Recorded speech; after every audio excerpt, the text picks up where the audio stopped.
What's up, gorgeous? Welcome back to my channel. So if you haven't already read by the title, this video will be a real uncut video about what is really like being a young mother who is in college and working full-time. If you are wondering why I have on the same hair and outfit that I had on in my introduction video, that is because I filmed both of these videos in the same day. So yeah. So just to jump right into it, when I was 18 years old, I decided that I wanted to become a dental assistant. My mom was a dental assistant, and she worked in the industry for years and years and years. So that's what I decided to do. So when I turned 19 is when I really pursued it. I went to school, I graduated, got my certifications, credentials, and licenses, and that was that. From the very beginning, while I was in school, I was already jumping on the bandwagon of trying to find a job in a dental office. Really, all I wanted to do was just get my foot in the door so that, I could learn hands-on. And it was not easy at all. No dentist wanted to invest time in me. No dentist wanted to train me. They didn't want to hear that I didn't have experience, even though I did have the certifications and licenses to become a dental assistant. So in the midst is when I was looking into all these jobs is when I found out that I was pregnant, and I was 19 years old. The father of my child and we had our own place. We had stable jobs. We had cars. So really being pregnant at 19 was not the end of the world for us, and, I just really tell people that there is no right or wrong time to really have a baby. And if you wait until you're ready, you're going to be waiting forever, because no one is ever really ready for a baby. So when we found out we were pregnant, we were just like, okay, we're pregnant and this is what we're going to do and this is what's going to happen, and we're just going to roll with the punches. So I made it all the way through my pregnancy. Didn't work. No, that's wrong. I was a server, and I just physically could not work because the restaurant that I was serving for, they wouldn't give me breaks. I wasn't allowed to eat. I wasn't allowed to really drink anything. It was just constant go, go, go, table after table.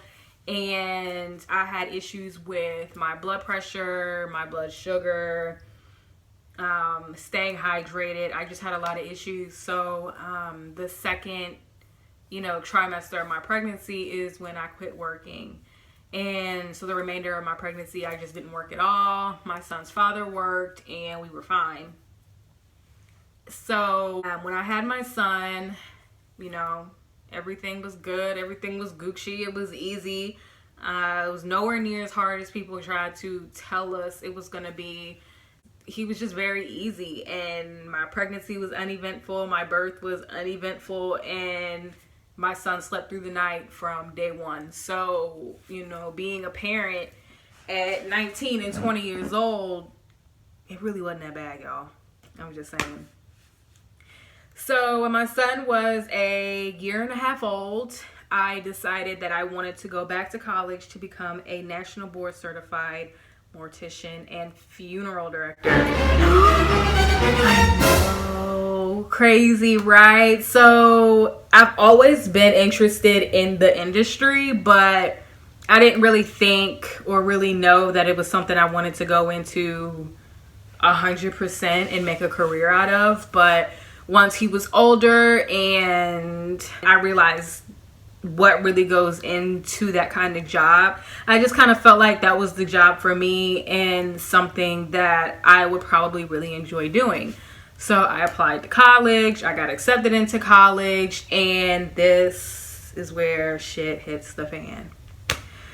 So when I applied for college, I immediately knew that I had to relocate.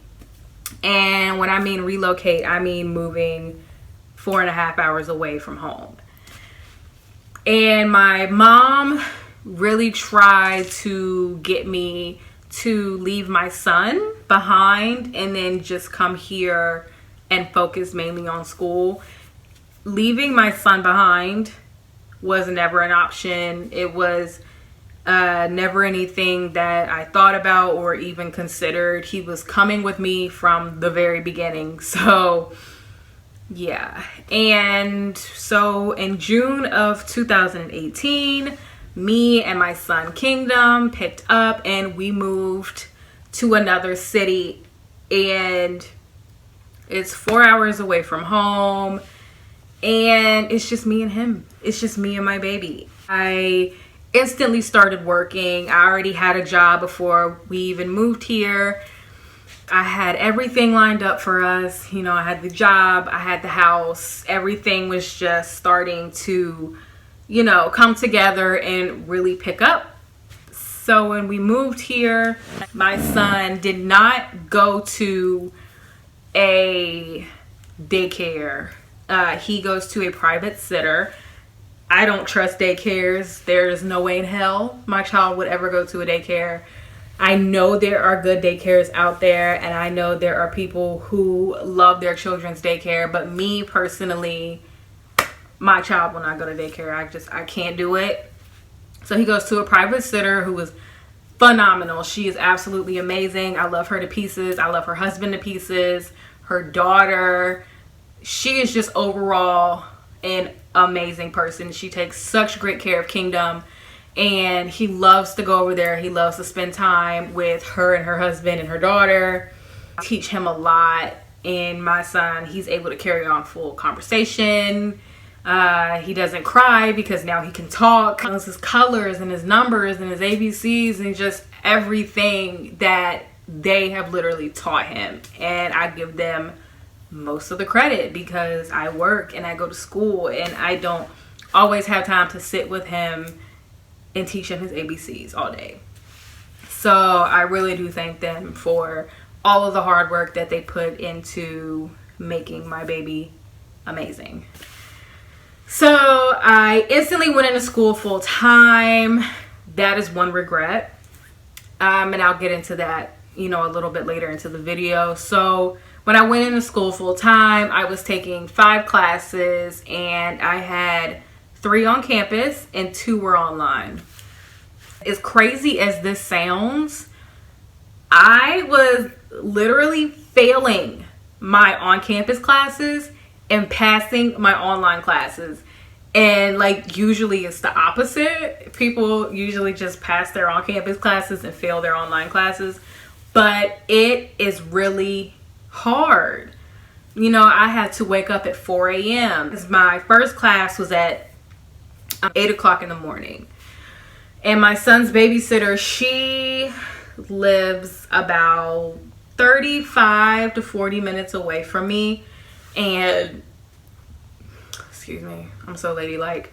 And from her house to my school is like an hour. So I had to wake up super early in the morning, get myself ready, get Kingdom ready, get him, you know, get his diaper bag packed and get him in the car and breakfast and gas and just the whole 9. It was just hard. And, you know, this was my routine every day. I wake up at 4 and I turn on the coffee pot. I'm getting the coffee going. I get in the shower, do my hair, my makeup, and then by like 5, I'm getting the baby up, getting the baby dressed. And usually he would just sleep through the whole thing. He wouldn't even wake up 90% of the time. And, you know, get him all bundled up because it was cold.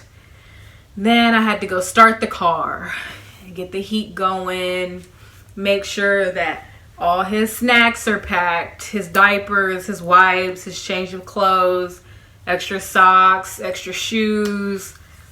I had to make sure I had his hat and his coat and his gloves and a scarf. Get him all in the car and take his coat off and strap him in correctly. And it was just literally this same routine every single day. Usually when I would go to school, you know, I would drop him off at his babysitter, and then I would go to school. And I was literally at school from 8 a.m. to 5:50 p.m. because I had 3 classes. I had one class at 8 a.m. My second class was at 9:20, and then my third class was at 4 p.m.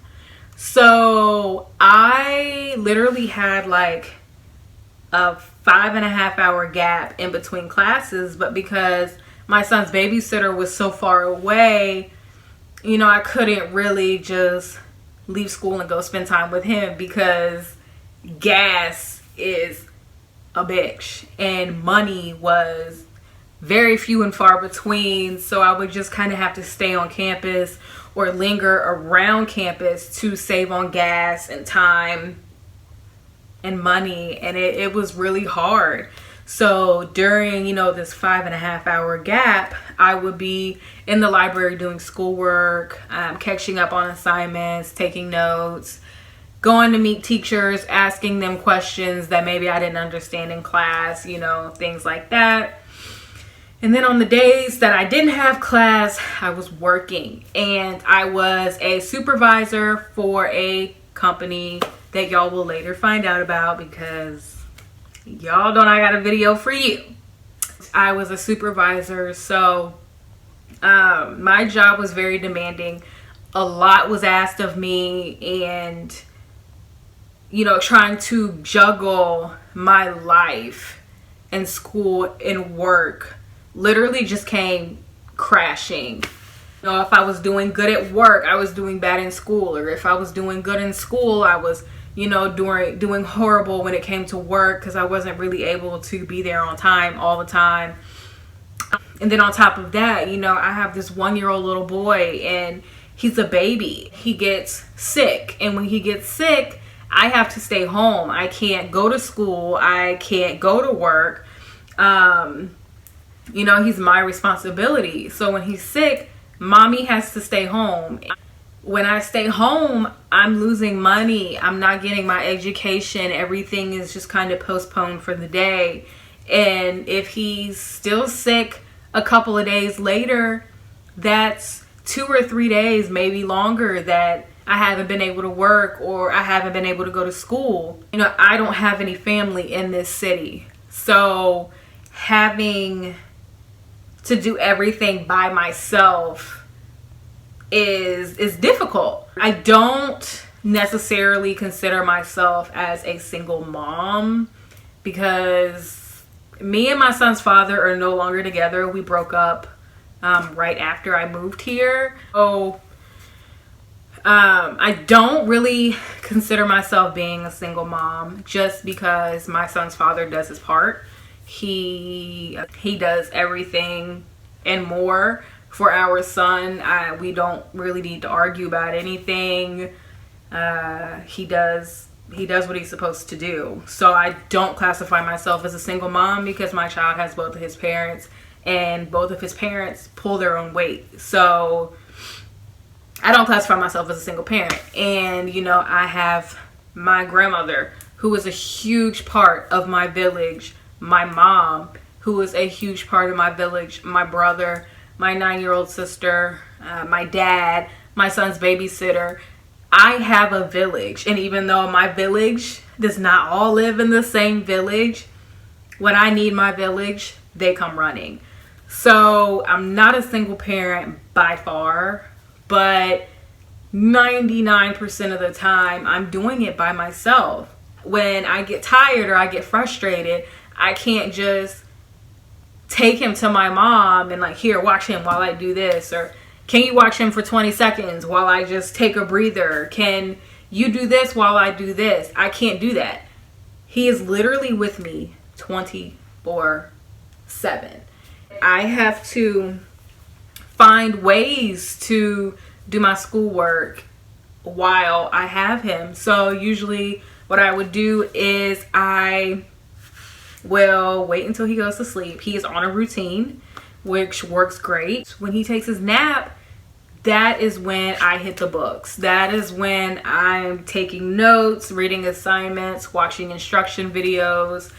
That is my time. When he wakes up is when I put everything together. I start cooking dinner, cleaning the house, getting his clothes ready, getting him a bath, or taking him to the park. Literally whatever time he wakes up. My son has this crazy sleep schedule. He's an amazing sleeper, so it really just depends on what time he takes a nap and what time he wakes up. But, you know,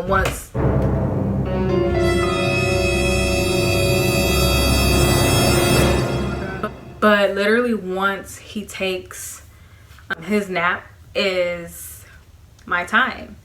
When he goes to bed at night is when, again, I get up, I open the books, I start doing assignments, taking tests, again, taking notes, doing whatever I can to keep myself ahead, on track, or whatever the case may be. You literally have to work around your child's schedule. It is not about you. Everything is not on your schedule. You have to work around your child. Put them on a schedule if they're not already, and you just do your schoolwork when they're napping or when they're asleep for the night. There's some times where I have to write a paper, and while he's in the bathtub, I'll just sit in the bathroom and I'm you know, writing my paper while he's in the bathtub. Then when it's time for him to get out, close the laptop, put it away, get him all dried off, lotion, diapered, clothed, put down for bed. And depending on your child, mine will fight his sleep, unfortunately, but once he's asleep, he's asleep.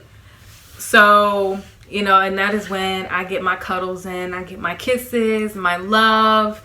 We sing songs, I read a book, I'll have him count his fingers and his toes, and turn on Elmo. Y'all, I'm sick of Elmo. Sick of him. I hear him in my sleep. And Mr. Noodle. I'm so tired of Mr. Noodle. But anyway. And he'll eventually go to sleep. And then once he's asleep, again, I close the door. I come to my little, like my little office where I have my desk set up, sit on my schoolwork, and I will stay up until 1, 2, sometimes 3 a.m. and then I back up again at 4 to do it all again the next day. So my advice for young mothers, or maybe not even young mothers, but mothers in college, period,